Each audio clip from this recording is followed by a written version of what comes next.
नमस्कार मित्रों, मैं नीरज सक्सेना, फिजिक्स फैकल्टी। पिछले लेक्चर में हमने हाइगेन तरंग सिद्धांत के द्वारा परावर्तन की व्याख्या की। मैंने आपको बता दिया था उसमें चित्रीय महत्व रखता है और एक छोटा सा मैथमेटिकल डेरिवेशन। थ्योरी में आप फोकस मत होइए, थ्योरी में तो जो आपने किया है बस वो आप उसको अपने शब्दों में लिख दीजिए, कोई स्टैंडर्ड लैंग्वेज की जरूरत नहीं। उसको तो एग्जाम में चित्र की जरूरत है और आपका लास्ट का मैथमेटिकल डेरिवेशन चाहिए, उसके अलावा कुछ नहीं चाहिए, है ना। फर्क नजर आ रहा होगा आपको। किरण प्रकाशिकी में अपन कहते थे परावर्तन के नियम, कारण नहीं बताते थे। यहां पर आप विशेष रूप से देखेंगे या कारण बताते हैं, यहाँ डायरेक्टली कि ये नियम है, या ऐसा नहीं करते हैं, या कारण समझाना पड़ता है, तो यहां पर व्याख्या की जाती। अब अगला इंपॉर्टेंट है हाइगेन तरंग सिद्धांत द्वारा अपवर्तन की व्याख्या। ये सीधा है, इसका चित्र भी सिंपल है, चित्र परावर्तन वाला कठिन है ना। तो सब अब हम पढ़ेंगे हाइगेन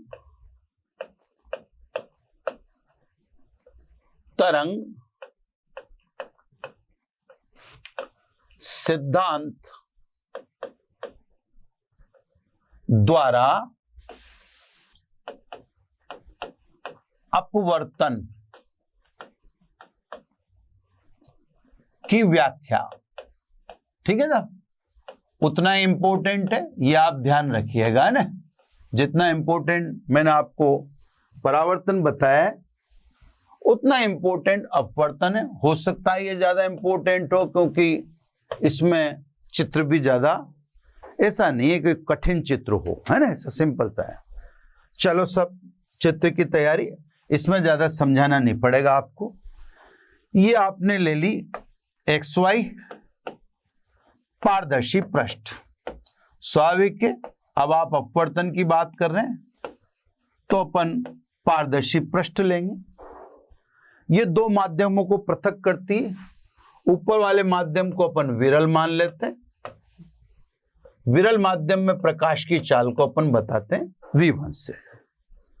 पारदर्शी पृष्ठ के दूसरी ओर माध्यम को अपन सघन से दर्शा देते हैं। इसमें प्रकाश की चाल ले लेते हैं अपन V2। Clear sir? तो ये दो माध्यमों को पृथक करने वाली पारदर्शी पृष्ठ, अपवर्तक पृष्ठ, जो भी है XY। अब साहब अपन चित्र बनाते हैं, सारा काम ही चित्र में है। हाइगेन के अनुसार AB पर पारदर्शी पृष्ठ पर आपतित समतल तरंगाग, आपतित समतल तरंगाग का पारदर्शी पृष्ठ से कोण I आपतन कोण कहलाता है। आपतित समतल तरंगाग का पारदर्शी पृष्ठ से कोण I हाइगेन के अनुसार आपतन कोण कहलाता है। पहली बात तो हम इसको समतल न बोलकर क्या बोलेंगे, आपतित तरंगाग्र। तो ये सब हमारे हिसाब से चलें तो इसका नोमेनक्लेचर आपतित तरंगाग्र के रूप में होगा। दूसरी बात, जैसा कि मैंने आपको परावर्तन में बताया था कि हम ये भी देखते हुए चलते हैं कि हमारे किरण चित्र किस हद तक सही थे या नहीं थे। अगर हम किरण चित्र बना रहे होते तो स्वाभाविक है ये जो कोण आपको दिखा रखा है, ये हम कोण किससे लेते, अभिलंब से लेते। हम अभिलंब से आपतित किरण के मध्य कोण I को आपतन कोण कहते थे। तो देखते हैं कि क्या हम किरण चित्र में सही थे। चलो, किरण चित्र में सही थे या नहीं थे उसको देखने के लिए आपको क्या बनाना पड़ेगा, अभिलंब, है ना। किरण सदैव तरंगाग्र के लंबवत होती है ना। तो किरण तरंगाग्र के सदैव लंबवत होती है। तो साहब किरण बनाए जो तरंगाग्र से 90 डिग्री पर हो। ये देखो सब, थोड़ा सा डबल लाइन वगैरह आ जाएगी। इधर भी किरण बना देता हूं ताकि एक बार में जो टेढ़ा मेढ़ा होना है हो जाएगा, फिर उसको अपन सही भी हाथ के हाथ ही कर लेंगे। यहां भी कर लेते हैं। ये थोड़ा सा जिससे अपने पास प्रॉपर स्केल ना होने की वजह से ये थोड़ा सा विचलन आता है साहब, उसमें आप थोड़ा सा एडजस्ट कीजिए हमें भी कि किस तरह से ये थोड़ा बहुत देखो विचलित हो रहा है मेरे हाथ से। चलो, ये आपतित किरण है ना, नाम दे दें चाहे तो, ये किरण नंबर 1 और ये किरण नंबर 2, डबल डबल खींचनी पड़ती है, सीधी नहीं दिखती इसलिए। अब देखो ध्यान से, किरण चित्र सही था या नहीं था उसको चेक कर लें। ये हुआ 90 माइनस आई, क्योंकि तरंगाव किरण 90 डिग्री पे होते हैं, 90 डिग्री में से 90 माइनस आई घटाइए तो कितना हो गया आई, यानी जो अपन कहते थे वो भी सही था, ये कोण वास्तव में आई है। देख लिया अभी मैंने परावर्तन के समय भी आपको दिखा है। तो कहने का मतलब किरण चित्र भी सही है या सही थे, प्रूव हो गया है ना। अब चलो पहले इसको मिटा दूं यहां पे, है ना, फिर आगे चलते। अब अपने को टी समय बाद अगला तरंगांक चाहिए, थोड़ा सा ध्यान से देखिएगा। मान लीजिए ऐसे चलने वाली तरंगिका टी समय पर पारदर्शी पृष्ठ पर बिंदु ए डैश पर पहुंचती है। ये विरल माध्यम में चली है, इसलिए A dash is equal to V1T, इसके द्वारा तय की गई दूरी V1T होगी, क्योंकि ये विरल माध्यम में चली। अब एक बिंदु तो आप भाई हाइगेन तो आपको बताएंगे कि टी समय बाद अगला तरंगांक ढूंढो। अब अगले तरंगांक के लिए कम से कम कितने बिंदु चाहिए? 2 बिंदु चाहिए। एक बिंदु तो मिल गया टी समय बाद, अब एक और चाहिए। भाई स्पर्शीय पृष्ठ खींचेंगे, उस स्पर्शीय पृष्ठ को ही क्या कहेंगे? द्वितीयक तरंगांक, हाइगेन, और हम उसको अपवर्तित तरंगांक बोल देंगे। तल से टकराने के बाद दूसरे माध्यम में मिलने वाला हमारे लिए अपवर्ती नाम है, अपवर्तित तरंगांक, और हाइगेन के लिए वो नाम क्या है? हाइगेन के लिए नाम है द्वितीयक तरंगांक। तो कैसे भी समझ लो आप। तो टी समय बाद एक बिंदु तो आपको मिल चुका है, ये रहा। अब अपन हाइगेन से पूछेंगे कि साहब हमें द्वितीय तरंगांक बताओ। तो हाइगेन कहते हैं कि बी से चलने वाली तरंगिका विरल माध्यम में नहीं चलेगी, क्योंकि यहां पृष्ठ कौन सी है? पारदर्शी पृष्ठ। जब पृष्ठ पारदर्शी है तो स्वाभाविक है बी से चलने वाली तरंगिका कहां जाएगी? सघन माध्यम में। समय तो उसको भी कितना मिलेगा? समय तो भाई उसको भी टी मिलेगा, लेकिन वो जाएगी विरल माध्यम में, तो वह टी समय में V2 चाल से कितनी दूरी तय करेगी? V2T। अब क्योंकि हम जानते हैं V1 ग्रेटर देन V2, इसका मतलब BB डैश लेस देन होना चाहिए A डैश से। भाई ये दूरी और वो दूरी बराबर हो ही नहीं सकते, क्योंकि वह दोनों को बी से चलने वाली तरंगिका को भी टी समय मिला, ए से चलने वाली तरंगिका को भी टी समय मिला, लेकिन ए से चलने वाली तरंगिका तो विरल माध्यम में चली, विरल माध्यम में चाल ज्यादा है, तो ए से चलने वाली तरंगिका तो टी समय में ज्यादा दूरी तय करेगी। वो ज्यादा दूरी क्या है?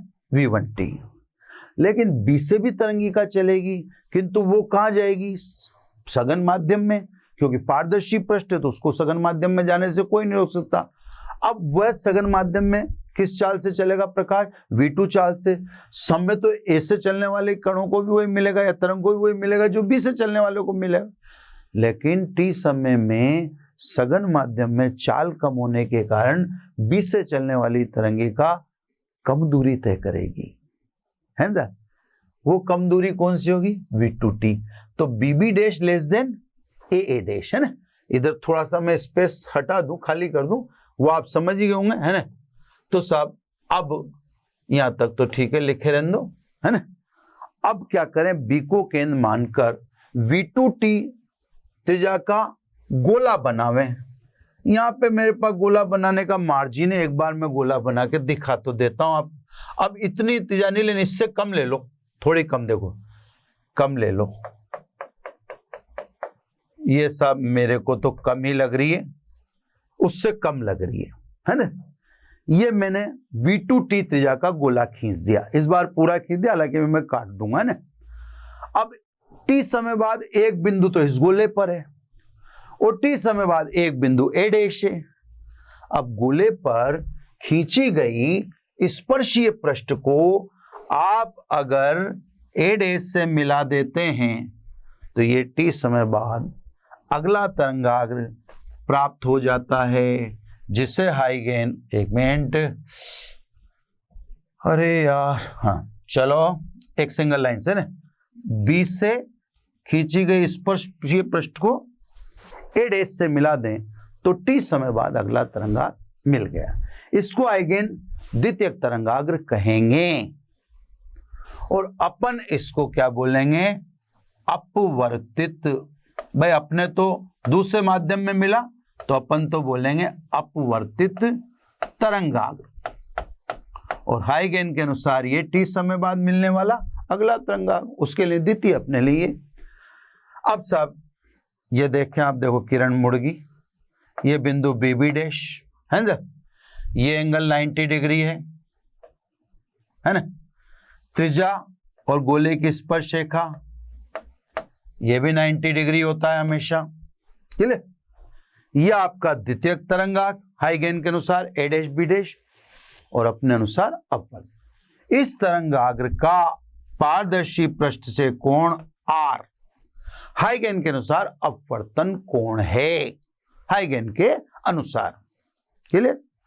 लेकिन है ना, हम जो किरण चित्र में देखते थे वो तो अपवर्तित किरण से होता था, तो देखा किरण चित्र भी यहां पर फॉलो हो रहा है या नहीं, किरण चित्र फॉलो हो रहा है या नहीं, तो वो तो आप अभिलंब से देखिए, या अभिलंब ले लिया। अब आप इस बात को जानते हैं, किरण सदैव तरंगाग्र के लंबवत होती है, तरंगाग्र से 90 डिग्री पर, तो ये किरण में तरंगाग्र से 90 डिग्री पर खींच देता हूं, ये 2 डैश है ना, ये कोण कितना है, तो अब तो अपन 3-4 बार कर चुके, देखो ये 90 माइनस R तरंगाग्र और ये किरण 90 पे, तो ये कितना हुआ R ही होगा, है ना। तो सब किरण मुड़ चुकी है, थोड़ा सा और ज्यादा मोड़ के दिखा दो 90 डिग्री में, है ना, ये जैसे यहाँ पे ना, अब थोड़ा सा मैं आपको बता देता हूँ, किरण मुड़ते हुए दिखेगी, वो तो ऐसी कोई बात नहीं है, लेकिन थोड़ा चित्र में भी दिख जाए, ये देखो 90 डिग्री को, ये देखो थोड़ा सा ऐसे कर देता हूँ, ठीक है, ये कोण आ रहा, वह पूर्व तो अपन 2-3 बार कर ही चुके, तो वास्तव में अपन अभिलंब के उधर से ही अपवर्तन कोण कहलाता था, है ना। ये किरण ऐसी की ऐसी निकाली दो त्रिज्या की दिशा में, ये किरण नंबर 1 डैश। अब आपको ये मैं गोला ऐसा खींचना था वहां पे, कहां पे, परावर्तन में, तो इस गोले को मैं थोड़ा सा अब काट दूं, है ना, क्योंकि वो इतना बड़ा फिर आप भी परेशान हो जाएंगे, इससे जितना थोड़ा सा काट के दिखा देता हूं कि आप ज्यादा भी नहीं काटूंगा, ज्यादा काटते आप जानते हो मेरे चित्र का भी सत्यानाश हो सकता है। चलो जितना हो गया रहेगा, है ना, कट गया वो, वेरी गुड, ये नहीं कट रहा, अब इसको काटूंगा तो पीला वाला भी जा सकता है, चित्र की क्लीननेस के लिए कोशिश कर लेता हूँ, एक बार नहीं जा रहा, कोई बात नहीं है ना। चलो अपना काम हो गया जो हो ही चुका, अपने को उससे कोई ज्यादा दिक्कत ही नहीं। तो इस तरह से जो अपन सिद्धांत पढ़ते होते हैं द्वितीयक तरंगिका का, वो तो ईजी लगता है, लेकिन यहाँ देखो किरण निकालना कितना मुश्किल, किरण मुड़ती हुई दिख रही है आपको साफ, है ना, तो यहाँ पे करना और वहां पर द्वितीयक तरंगिकाओं का सिद्धांत पढ़ना, वहां तो ईजी लगता है अपने को, यहाँ पे थोड़ा सा कट। एक्चुअली ये ध्यान रखना, ये समांतर चतुर्भुज नहीं होना चाहिए, समांतर चतुर्भुज हुआ तो आपने विरल और सघन माध्यम में दोनों में चाल बराबर कर दी, ये भुजा और ये भुजा बराबर होगी, तो स्वाभाविक रूप से कि इसका मतलब हम क्या कर रहे हैं, हम ये कर रहे हैं कि उधर मतलब विरल में भी और सघन में भी समान दूरी चला, विरल सघन में प्रकाश समान दूरी तय कर ही सकता, एक ही समय में विरल में ज्यादा दूरी तय करनी चाहिए A डैश, सघन में कम दूरी तय करनी चाहिए, ये BB डैश है ना, ये डैश है साहब यहाँ पे ना, BB डैश, तो अंतर रहेगा, ये छोटी भुजा होगी, वो बड़े सघन में भुजा छोटी होगी, नॉर्मल चीज। अब आपको तो यही चित्र बना के आना है किसमें, एग्जाम में। अगर मान लो अपन एक और बिंदु चूज कर लेते, ये आपको वहां नहीं करना है एग्जाम में, बस आप तो देखिए, है ना। ये किरण नंबर 3, ये अपन ने एक बिंदु सी और चुन लिया। मान लीजिए सी से चलने वाली तरंगिका तल पर बिंदु एम पर पहुंचती है टी डैश समय में, तो भाई इसको अभी इतना समय और चलना बाकी है, इतना समय और चलेगी, लेकिन किस में जाएगी, सघन माध्यम में। तो इतने समय में तय की गई दूरी कितनी होगी, v2t माइनस टी डैश। बिंदु m को केंद्र मानकर v2t माइनस टी डैश त्रिज्या का जब गोला खींचते हैं तो वो गोला इस द्वितीयक तरंगांक को टच करता है, जिसको अपन अपवर्तित कहते हैं। तो ये भी सब वहीं मिलेगा। तो ये तीसरा आपको खींचने की जरूरत नहीं, आपको तो ए और बी ही खींचना है। परावर्तन में भी मैंने आपको चेतावनी दे दी थी, है ना। तो सब अब जैसे मान लीजिए थ्योरी लिखेंगे आप, थ्योरी में क्या लिखेंगे मैं आपको 2 मिनट में बता दूं। थ्योरी में आप क्या लिखेंगे, XY पारदर्शी पृष्ठ, आपतित समतल तरंगांक AB का पारदर्शी पृष्ठ से कोण I आपतन कोण कहलाता है। किरण चित्र से आपको नहीं बताना, वो देख लेगा, इसको आपतन कोण कहते हैं, है ना। इतना लिख दिया। फिर आप क्या लिखोगे, मान लीजिए ए से चलने वाली तरंगिका टी समय में तल पर ए डैश पर पहुंचती है, तो ए डैश बराबर v1t। अब आप लिखेंगे इसी प्रकार बी से चलने वाली तरंगिका को भी समय t ही उपलब्ध है, लेकिन वो चलेगी सघन माध्यम में जहां चाल v2 है। तो साहब बी से चलने वाली तरंगिका उतने ही समय में कितनी दूरी तय करेगी, v2t दूरी तय करेगी। अब क्योंकि v1 बड़ा है v2 से, तो v2t दूरी यानी bb डैश दूरी कम होगी, किससे, a डैश। तो साहब v2t त्रिज्या का एक गोला खींचते, जो मैंने खींच ही रखा था, अभी मिटा रहा है आपके सामने।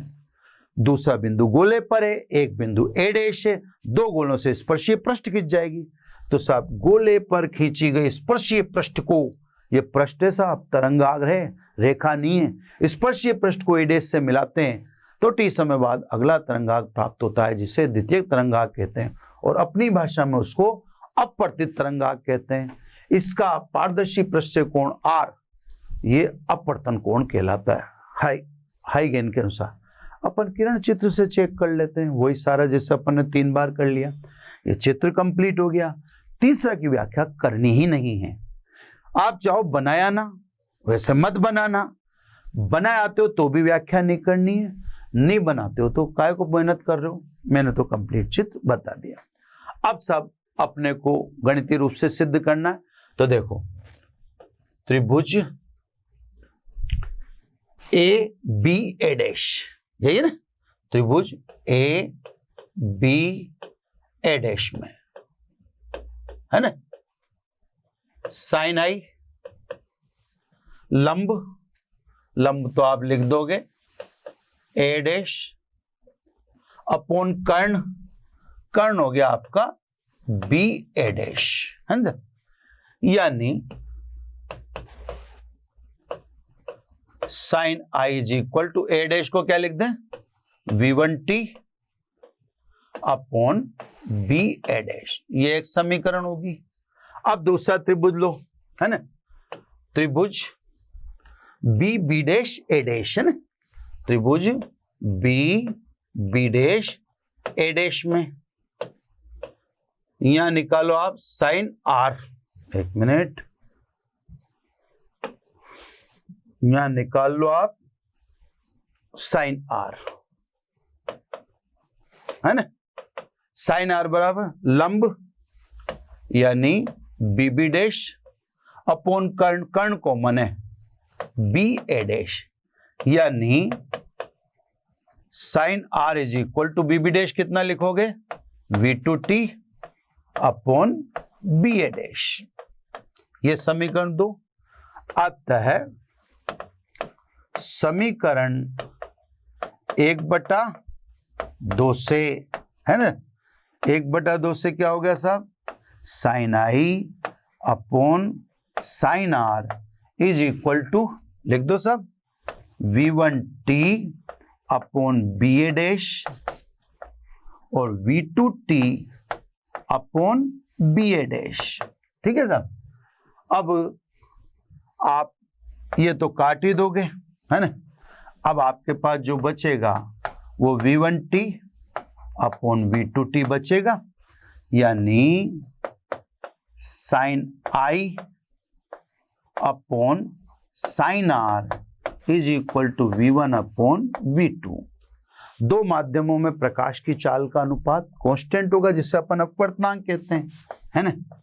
तो साहब ये नियतांक है और इस नियतांक को अपन अपवर्तनांक कहते हैं, है ना। अपने को यहाँ तो ज्यादा दिमाग लगाना नहीं, अपने को तो यहाँ बस ये लिखना है, ये स्नेल का नियम है जिसे अपवर्तन का द्वितीय नियम कहते हैं। द्वितीय नियम प्रूव हो गया, ऑटोमेटिक ज्योमेट्री से चित्र समझ में आ गया, है ना। आपतित तरंगाग बोर्ड के तल के लंबवत, पारदर्शी पृष्ठ भी बोर्ड के तल के लंबवत और अपवर्तित तरंगाग भी बोर्ड के तल के लंबवत। ऐसा मैंने परावर्तन में भी कहा था, यहां भी कह रहा हूं। एक्चुअली तरंगाग्र पृष्ठ होती है, ये कोई रेखा थोड़ी होती है। तरंगाग्र की परिभाषा में बार बार इस नाते बोलता रहूंगा, है ना। इस सोच से समान दूरी पर स्थित पृष्ठ जिस पर उपस्थित प्रत्येक कण समान कला में कंपन करता है उसे तरंगाग्र कहते हैं। तो ये तो पृष्ठ है। पृष्ठ कौन सी? ये समतल तरंगाग्र तो बोर्ड के तल के लंबवत ही तो है ना। तो आपतित तरंगाग्र बोर्ड के तल के लंबवत, परावर्तित तरंगाग्र, ये परावर्तित पृष्ठ बोर्ड के तल के लंबवत और अपवर्तित तरंगाग्र भी बोर्ड के तल के लंबवत, है ना। मतलब तीनों एक ही समतल में है और तीनों एक ही समतल में हैं। ये अपवर्तन का प्रथम नियम है। तो सब आप चित्र के द्वारा भी अपवर्तन ऐसे स्पष्ट कर सकते हैं, बिल्कुल, है ना। तो सब परावर्तन की व्याख्या हो चुकी, अपवर्तन की व्याख्या हो चुकी। दो व्याख्या मैंने कंप्लीट कर दी हैं। अब नेक्स्ट हम लेंगे लेंस, दर्पण, प्रिज्म, है ना। क्योंकि हाइगेन तरंग सिद्धांत से हमने परावर्तन और अपवर्तन की सफलतम व्याख्या कर दी, तो ये देखना चाहेंगे कि क्या तरंग सिद्धांत लेंस, दर्पण और प्रिज्म के लिए भी एप्लीकेबल है या नहीं है ना। तो सब लेंस, कोमा, दर्पण व प्रिज्म पर आपतित समतल तरंगाग्र, ठीक है साहब। अब अपन समतल तरंगाग्र, इसको ज्यादा डीप में नहीं ले रहे, बस अपन डायरेक्ट जो सिचुएशन बता रहे हैं वो आपतित समतल तरंगाग्र की बता रहे हैं। क्योंकि किरण प्रकाशिकी में हमने पढ़ी रखा है कि बिंब अनंत पर है तो प्रतिबिंब फोकस पर बनेगा, और हम जानते हैं तरंगाग्र समतल है तो किरणें समांतर होंगी, और किरणें जो समांतर होती हैं वो इस बात को दर्शाती हैं कि बिंब कहाँ पर है, अनंत पर। तो क्या परिणाम हम पहले से जानते हैं, हमें पहले से पता है कि साहब किरणें समांतरित होती हैं, यानी किरणें अगर समांतर हैं तो हम उनको बिंब को अनंत पर मानते हैं और उसका प्रतिबिंब फोकस पर बनता है, ठीक है साहब। तो यहाँ पर इसीलिए समतल तरंगाग्र लिया जा रहा है। समतल तरंगाग्र में आपको पोजीशन स्वतः पता पड़ जाएगी, क्योंकि प्रतिबिंब यानी प्रतिबिंब कहाँ बनना चाहिए, फोकस, तो फोकस की पोजीशन पता पड़ जाएगी। देखो मैं आपको पहले समझाता हूँ। जैसे मान लो पहले अपन ने लेंस लिया, ये उत्तल लेंस ले लिया, है ना। यहां पर अपन ने आपतित समतल तरंगाग्र ले लिया। इसमें तीन बिंदु अपन चूज कर लेते हैं, ए, बी, सी। तीन बिंदु का चयन कर लिया, ठीक है साहब। अब किरण सी से भी जानी है, एस से भी जानी है और बी से भी जानी है, क्लियर है ना। तो सब ABC तो एक समतल तरंगाग्र है। तरंगाग्र के लंबवत उसकी चलने की दिशा किरणों से दर्शाते हैं। तो ये तीनों किरणें हैं। अब सभी किरणों को चलने के लिए आपको समान समय देना है, इक्वल टाइम। मान लीजिए साहब सबको चलने के लिए हमने एक निश्चित टाइम दिया T, ठीक। अब ध्यान से देखिए आप, A और C ये लेंस के पतले भाग पर आपतित हुई हैं, जबकि किरण B या तरंग कह दो, है ना, ये लेंस के मोटे भाग पर आपतित हुई है। तो स्वाभाविक रूप से A और C को कांच में या लेंस में कम दूरी तय करनी है, जबकि B को लेंस में अधिक दूरी तय करनी है।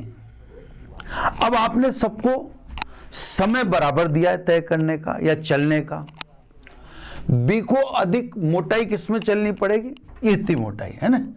B को इतनी मोटाई किसमें चलनी पड़ेगी? लेंस में। जबकि A और C को तो अल्प मोटाई किसमें चलनी है? लेंस में। समान समय में प्रकाशिक पथ देखो तो किसके लिए ज्यादा है? B के लिए प्रकाशिक पथ ज्यादा है, यानी उसको अन्य माध्यम में ज्यादा चलना है। हम जानते हैं लेंस एक माध्यम है जिसमें प्रकाश की चाल वायु की तुलना में कम होगी, डेफिनेटली। क्लियर साहब?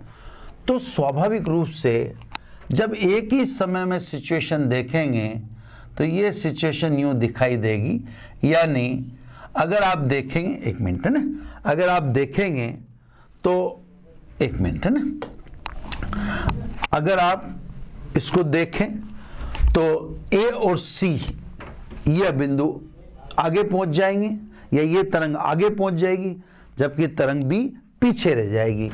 तो यहां पर हमें एक इस तरह से गोलीय तरंगाग्र मिलेगा। ये देखो A और C आगे पहुंच गए, B ये पीछे रह गया, क्योंकि यह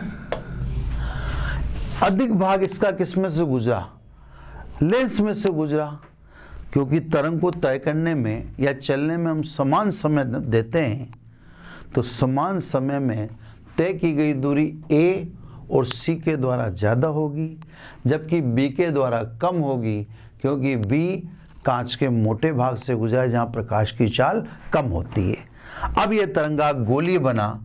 अगर आप इस गोलीय तरंगाग्र से किरणों को ट्रेस करें या किरणें निर्मित करें तो किरण एक बिंदु पर फोकसित होंगी।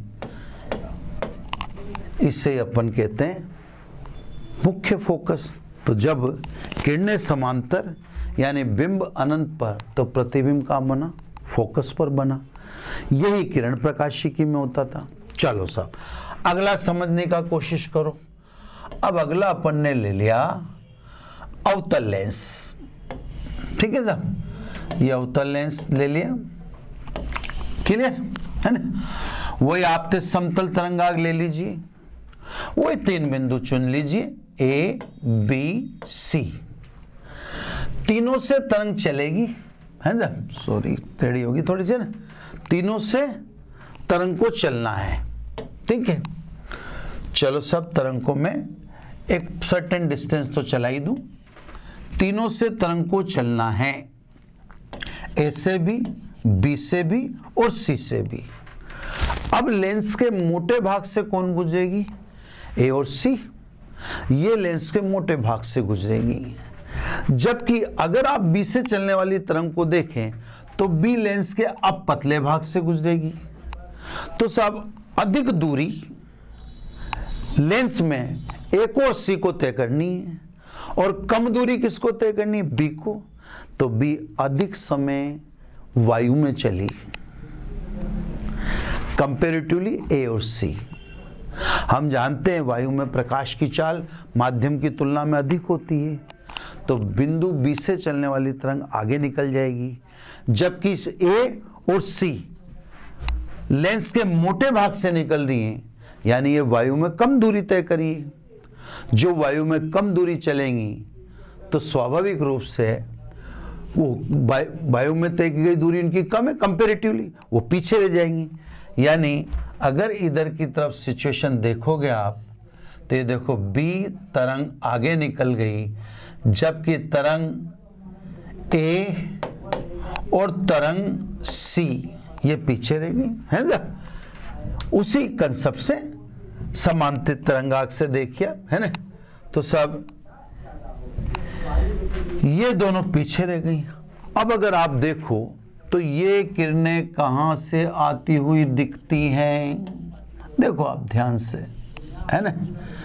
ये यहां से आती हुई दिखती हैं। यही चित्र अपन ने किरण प्रकाशिकी में बनाया। अवतल दर्पण लेंस में बिंब की ओर ही प्रतिबिंब बनता है। देख लो आप, ये फोकस की पोजीशन साफ दिख रही है ना।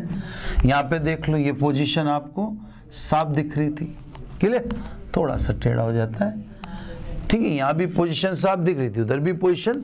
एक मिनट, इसको थोड़ा सा इसको सही कर दूं मैं, हालांकि बन चुका था ये, इसको डिस्टर्ब करना बेकार है, लेकिन क्योंकि अब ध्यान पड़ गया अपना तो कर देते हैं, है ना।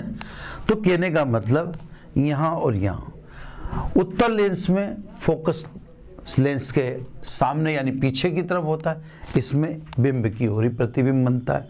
तो देखो बिंब अनंत पर, प्रतिबिंब फोकस पर, इधर ही, है ना। किरणों से साफ पता पड़ रहा है। तो कहने का मतलब हाइगेन का तरंग सिद्धांत लेंस में भी वही बताता है जो हम किरण प्रकाशिकी में पहले से जानते थे, है ना। हम भी जानते थे कि बिंब अनंत पर, उत्तल लेंस में तो प्रतिबिंब दूसरी ओर फोकस पर। अवतल लेंस में भी हम जानते थे कि बिंब अनंत पर तो इसी ओर फोकस पर। आपको तरंग सिद्धांत से भी पता पड़ रहा है ना।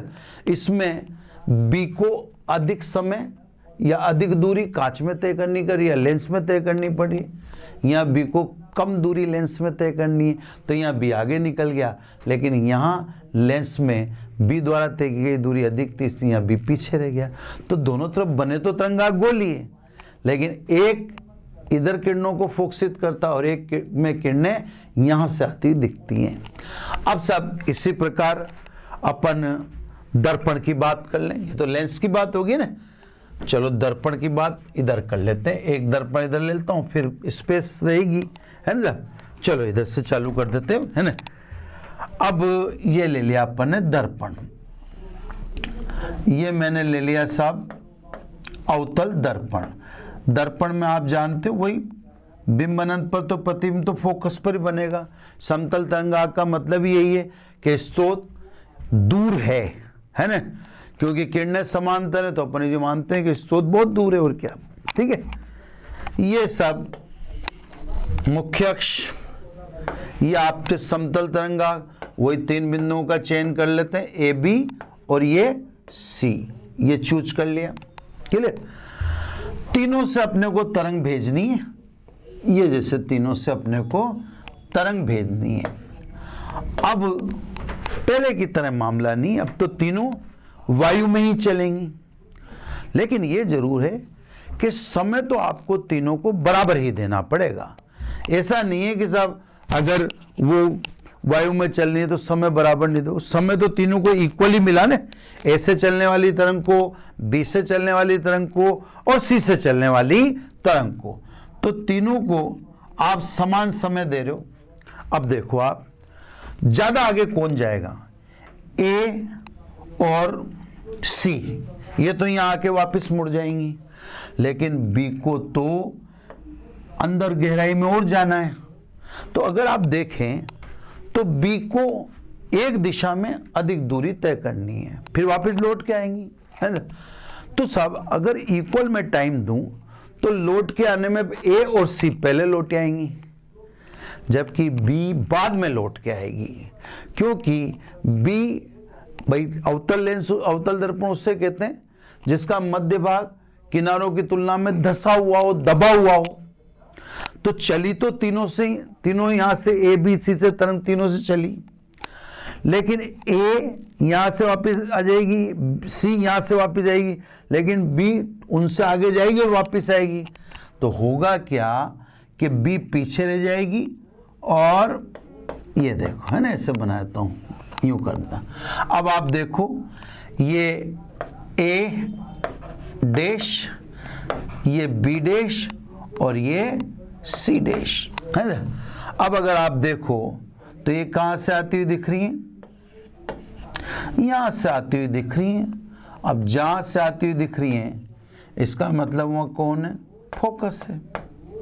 ये लो सब है ना। वास्तव में अवतल दर्पण में बिंब की ओर ही प्रतिबिंब बनता तो सब में फोकस में, बिंब अनंत पर है तो फोकस पर ही बनेगा, उसमें तो न उनमें सोचने की जरूरत है, तो बना फोकस में। और अवतल दर्पण का फोकस दर्पण के सामने की ओर ही होता है, देखो सामने की ओर ही है ना। चलो उत्तल दर्पण की बात करते हैं अपन, है ना। ये अपन उत्तल दर्पण ले लेते हैं, ये उत्तल दर्पण ले लें, ठीक है। उत्तल दर्पण में अब हम जानते हैं उत्तल दर्पण में फोकस दर्पण के पीछे की ओर होता है ना। थोड़ा सा मेरे को ऊपर उसको बनाना चाहिए, तो मैं एक बार मिटा देता हूँ और फिर कर लेता हूँ ना। ओके, सिमेट्री रखते हुए तो सब आप ये देख रहे हो बखूबी। एक मिनट है ना, ये थोड़ा सा रुको, एक मिनट प्लीज, है ना। चलो सब इस बार थोड़ा सा सावधानी से मैं बना लूं, चलो है ना। ये उत्तल दर्पण, ठीक है। अब आप जानते हो इसमें प्रतिबिंब दर्पण के पीछे बनता है, ठीक है। चलो देखा, ये आपने वही आपतित समतल तरंगाग ABC ले लिया, थोड़ा सा है ना करेक्शन हो जाता ऊपर ने। तीनों से तरंग चलेगी, ये तीनों से तरंग चलेगी, A से भी, B से भी, C से भी। अब यहां पर कोई माध्यम, जैसे लेंस में तो माध्यम में से गुजरना पड़ता है, लेकिन दर्पण में तो किसी माध्यम से तरंग को गुजरने की जरूरत है ही नहीं, है ना। तो सब यहां किसी माध्यम से नहीं गुजरना, वायु में ही चलना है। अब देखें ध्यान से, वायु में A से भी चली तरंग, C से भी चली, B से, लेकिन A और C को ज्यादा आगे जाना है, B तो यहां से ही लौट आएगी, है ना। तो इस बार अगर आप देखें तो B जल्दी आ जाएगी, A और C पीछे रह जाएंगी। यानी अब ये येलो कलर से बना दूं, ये देखो आप, ये सिचुएशन दिखेगी आपको, है ना। ये देखो B डैश, ये A डैश और ये C डैश। अब आप देखें ये आपको कहां से आती हुई दिख रही है, ये देखो ये आपको यहां से आती हुई प्रतीत हो रही है ना। साफ दिख रहा है, गोलीय तरंगाग से आपको, आप किरण खींचोगे, किरण सदैव तरंगाग के लंबवत होती है, 90 डिग्री पे होती है। तो ये तीनों किरणें कहां से आती हुई दिख रही हैं, इधर से। यानी हम समझते हैं कि उत्तल दर्पण का फोकस दर्पण के पीछे की ओर होता है, और वास्तव में आपको भी दिख रहा है कि तीनों समांतरित किरणें हैं। तो समांतरित किरणें तो इनका प्रतिबिंब फोकस पर बनेगा, लेकिन उत्तल दर्पण है, उत्तल दर्पण में पीछे की ओर बनता है, इधर की ओर नहीं बनता, है ना। इसी प्रकार अब बात कर लें प्रिज्म की। पहले यहाँ पे एक बार और बात समझा देता हूँ मैं आपको। हम केवल ये देख रहे हैं कि हाइगेन का तरंग सिद्धांत वास्तव में सब जगह सत्यापित है या नहीं। तो हम परावर्तन प्रूव कर चुके, आपने देख लिया होगा, उसमें चित्र विशेष है। हम अपवर्तन प्रूव कर चुके, जो आपके इसमें चल कर ही दिया है ना।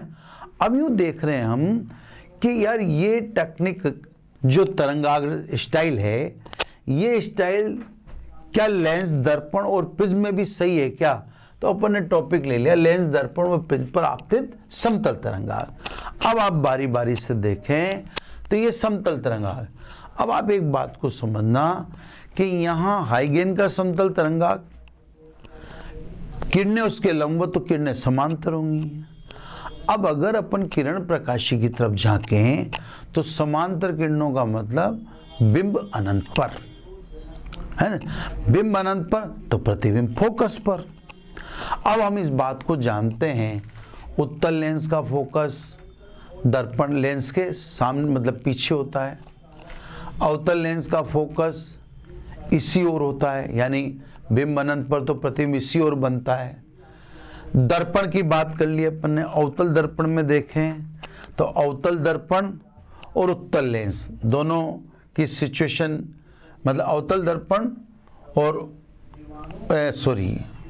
अवतल दर्पण और अवतल लेंस दोनों की सिचुएशन सेम। ये देखो आप, इसमें इधर ही फोकस आया है ना, इसमें देखो इसमें फोकस उधर की तरफ जा रहा है। तो कहने का मतलब जैसा किरण प्रकाशिकी में हमने पढ़ा था, किरण प्रकाशिकी में जो पढ़ा वो यहाँ भी आपको सत्यापित दिख रहा है, चाहे वो लेंस का हो।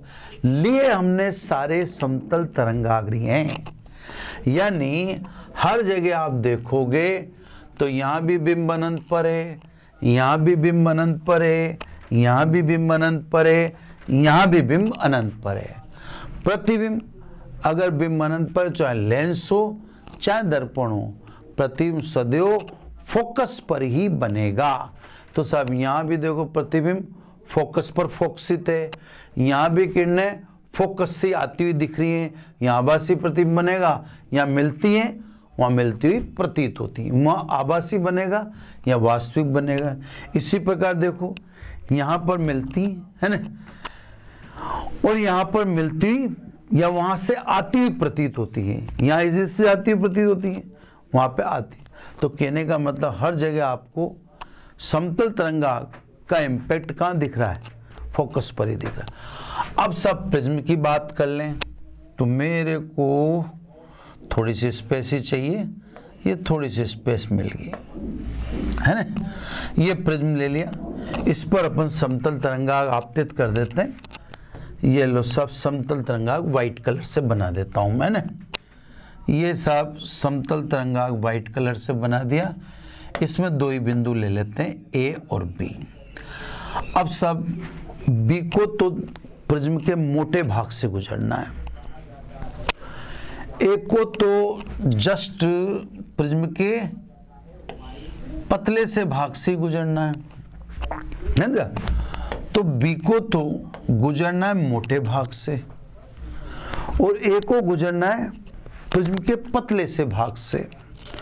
तो सब हम समान समय में देखें तो समान समय में ए से चलने वाली तरंगिका आगे निकल जाएगी क्योंकि अधिक समय वायु में चल रही है, जबकि बी से चलने वाली तरंगिका बहुत पीछे रह जाएगी, यानी ये तो निकल गई देखो आगे है ना। थोड़ा सा ज़्यादा झुका दिया मैंने, उसको कम झुकाता हूँ उसको है ना। ये तो निकल गई आगे है ना, थोड़ा सा कम झुका के मैं आपको दिखा देता हूँ ये। और ये चली कम, तो ये देखो आपको हरिओम, ये देखो ये बिंदु ए डैश, ये बी डैश, यानी तरंगाग आपको यहाँ दिख रहा है और किरण उसके लंबवत। तो सब ये किरण को विचलित कर देता है, मोड़ देता है, देख लो आप है ना। तो कहने का मतलब हाइगेन का तरंग सिद्धांत आप चाहे लेंस में देखो चाहे दर्पण में देखो वो सत्यापित पाया जाता है, सत्यापित दिखता है। ठीक है साहब। अब आगे की बात करें साहब, ये तो हो गया लेंस दर्पण वगैरह। अब नेक्स्ट है ना, अब आ जाइए साहब अध्यारोपण का सिद्धांत। अध्यारोपण का सिद्धांत, अध्यारोपण का सिद्धांत आपके द्वारा 11 में भी पढ़ रखा है आपने है ना। 11 तरंग चैप्टर में भी आपने पढ़ रखा है, यहाँ भी पढ़ना पड़ता है, उसका महत्व यहाँ भी जानना जरूरी है ना। अध्यारोपण के सिद्धांत के चलिए मैसेज समझा देता हूँ मैं है ना। जब देखो सब ये तरंग है सब संचित हो रही है माध्यम में, इसके विस्थापन में को देता हूं मैं y1, इसकी आवृत्ति ज्यादा है ना। ये तरंग संचित हो रही है, इसके संचरण की दिशा दिखा देता हूं। ठीक है, ये कोई दूसरी तरंग है, इसकी आवृत्ति कम है, ये भी माध्यम में संचरित हो रही है, इसके संचरण की दिशा ये दिखा दी, इसका विस्थापन y2 है ना, अलग अलग कलर से ले लेते हैं और ले लेते हैं एक तरंग और, है ना, इसकी आवृत्ति अधिक है, इसकी कम है। अब उच्च आयाम वाली ले लेते हैं, ये भी एक तरंग है जो संचित हो रही है, इसके विस्थापन को मैं बोल देता हूं y3। तो सब आप देख रहे हो कि माध्यम में y1, y2, y3 ऐसे बहुत सारी तरंगें जो संचित होकर एक बिंदु पर गिर रही हैं। ये देखो, इस बिंदु पर ये सभी तरंगें गिरती हैं, इसको कहते हैं अध्यारोपित होती हैं। अब अध्यारोपण का सिद्धांत का सिंपल सा मैसेज है। अध्यारोपण का सिद्धांत कहता है दो बातें। पहली बात तो वो कहता है कि तरंगों के अध्यारोपण से तरंग ही पैदा होगी, कंफर्म, जिसे आप बोलना परिणामी तरंग है ना। दूसरा ये कहता है कि इस परिणामी तरंग का विस्थापन कैपिटल Y अध्यारोपित होने वाली प्रत्येक तरंग के स्वतंत्र विस्थापन के सदिश योग के बराबर होता है। यह सब अध्यारोपण का सिद्धांत है।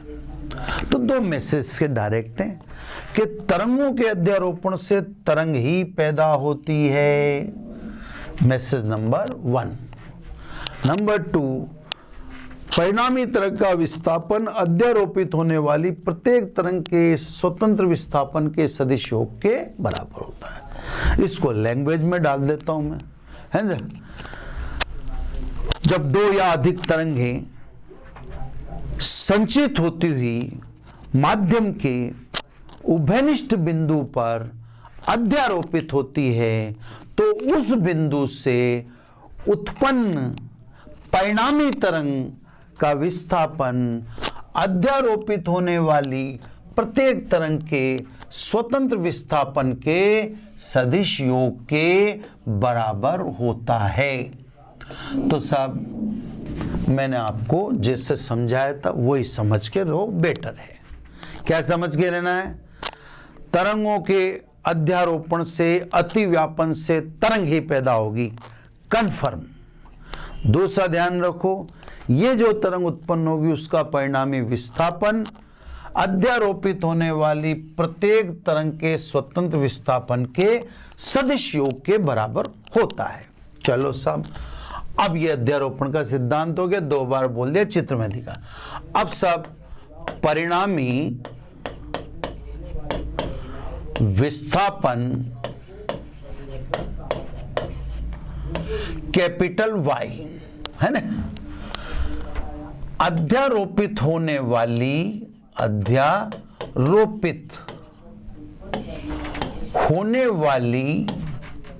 तरंग कौन कौन है? y1, y2 dash y2 dash dash dash dash yn के निम्न गुणों पर निर्भर करता है। ये बात को मैंने लिखना इसलिए जरूरी है कि ये बच्चों को स्पष्ट समझ में नहीं आती। परिणामी तरंग का विस्थापन ये रहा कैपिटल Y, अध्यारोपित होने वाली तरंग y1, y2, y10 के निम्न गुणों पर निर्भर कर। कौन कौन से गुण हैं जो परिणामी तरंग के विस्थापन को यानी कैपिटल वाई को प्रभावित करते हैं। देखो सब, तरंगों की आवृत्ति,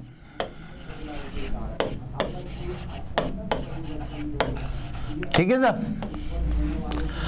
ये जो तरंगे हैं, जैसे इसकी आवृत्ति सबसे अधिक दिख रही है, इनकी आवृत्ति किसको अफेक्ट करती है?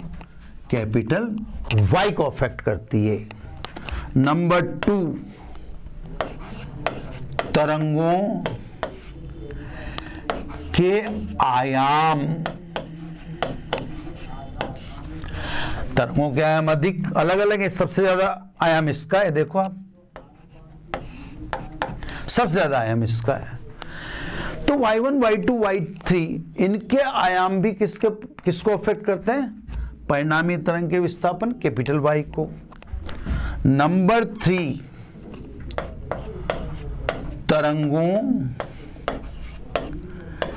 के मध्य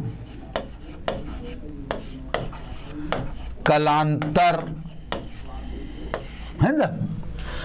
इन तरंगों के मध्य कला कोण का अंतर कितना है, इससे भी कैपिटल वाई प्रभावित है ना।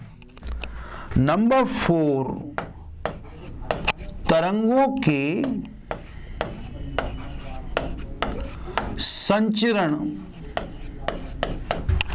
की दिशा, ये जो तरंगें संचित हो रही हैं, इनकी दिशा भी परिणामी तरंग के विस्थापन कैपिटल वाई को प्रभावित करती है। तो कैपिटल वाई जो परिणामी तरंग का विस्थापन है, वह y1, y2, y3 के गुणों से अछूता नहीं रहेगा, वह उनसे अफेक्टेड रहेगा ही। y1, y2, y3 की आवृत्ति ये कैपिटल वाई को अफेक्ट करती है। y1, y2, y3 के आयाम ये कैपिटल वाई को अफेक्ट करते हैं। y1, y2, y3 के मध्य कलांतर ये परिणामी विस्थापन को अफेक्ट करते हैं। और इन तरंगों का जो संचरण भिन्न भिन्न दिशा में हो रहा है, ये भी परिणामी तरंग के विस्थापन को अफेक्ट करते हैं। तो ये तो वह सब अध्यारोपण का सिद्धांत। अब आपको बात को थोड़ा सा डीपली समझना है। बात डीपली कैसे समझनी है? अब सब अध्यारोपित होने वाली तरंगें y1, y2, y3 के गुणों में भिन्नता के आधार पर तरंगों के अध्यारोपण बार बार कहूंगा। अध्यारोपण का मतलब एक से दूसरे पर गिरना, यानी अभी तक जैसे मान लीजिए आप परावर्तन पढ़ रहे थे, परावर्तन तरंगों के अध्यारोपण की घटना नहीं है। आपने अपवर्तन पढ़ा, अपवर्तन के लिए भी तरंगों का अध्यारोपित होना आवश्यक नहीं है भाई। परावर्तन, अब जैसे मान लीजिए मैं आपसे पूछूं, ऐसी कौन सी घटना है जो ये प्रमाणित करती है कि सब, या ये तरंग प्रकृति को प्रमाणित करती है? आप परावर्तन अपवर्तन मत लिखिए। परावर्तन अपवर्तन तो कण प्रकृति से भी सिद्ध हो जाते हैं। परावर्तन अपवर्तन वो टिपिकल टास्क नहीं है। प्रकाश में व्यतिकरण है, ध्रुवण है, विवर्तन है, यह आप कण प्रकृति से एक्सप्लेन नहीं कर सकते, वो तरंग प्रतिकृति से एक्सप्लेन होते हैं। तो मेरे कहने का मतलब ये है कि सब तरंगों के अध्यारोपण यानी एक दूसरे पर अतिव्यापित होना, एक दूसरे पर गिरना, है ना, उससे संबंधित घटनाएं अब पढ़ेंगे। व्यतिकरण पढ़ेंगे, विवर्तन पढ़ेंगे, ध्रुवण पढ़ेंगे।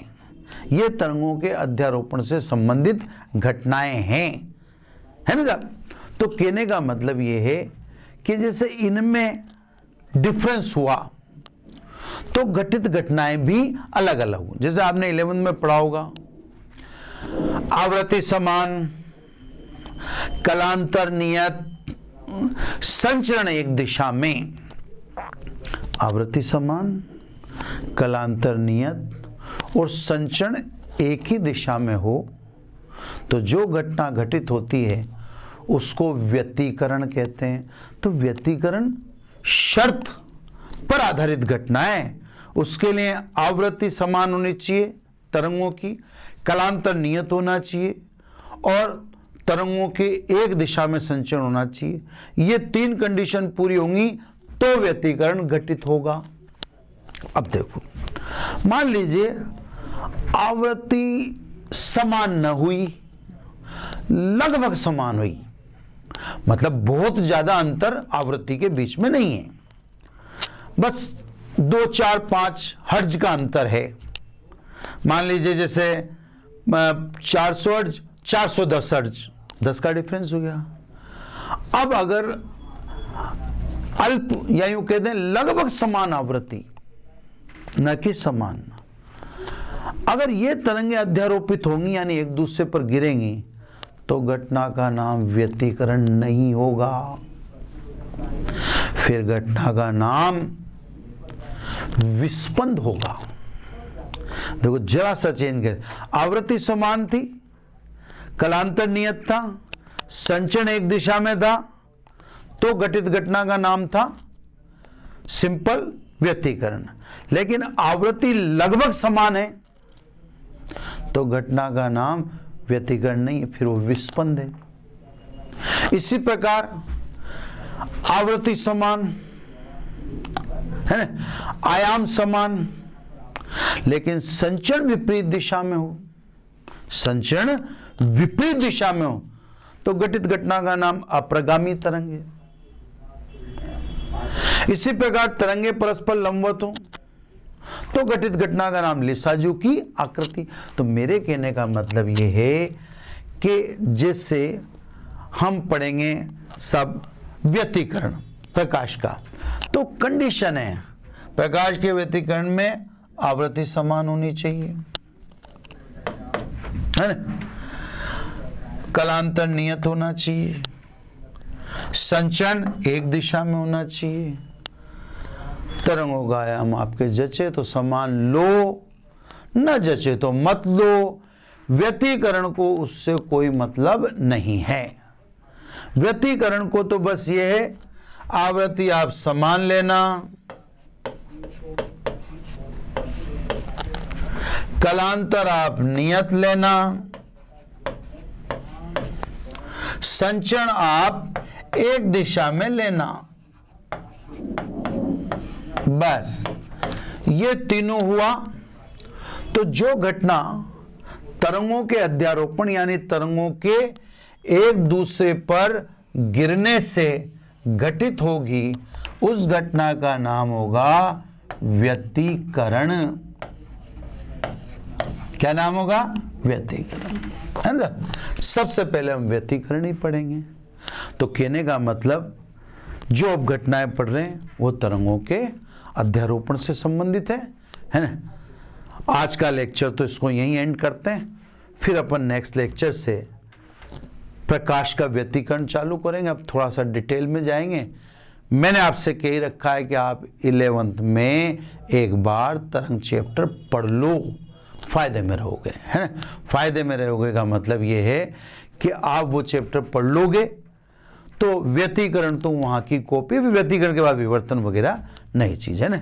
तो बच्चों आज इसको यहीं एंड करते हैं, फिर नेक्स्ट लेक्चर में नई बात पढ़ेंगे ना। Thank you very much. आशा करता हूं हमारे टॉप एजुकेटर का यह लेक्चर आपको पसंद आया होगा। अगर पसंद आया है तो वीडियो को लाइक करिए, चैनल को सब्सक्राइब करिए और शेयर भी करिए, क्योंकि ज्ञान बांटने से बढ़ता है और सही बताऊं तो पुण्य भी मिलता है। मुझे सुनने के लिए बहुत बहुत धन्यवाद। Thank you.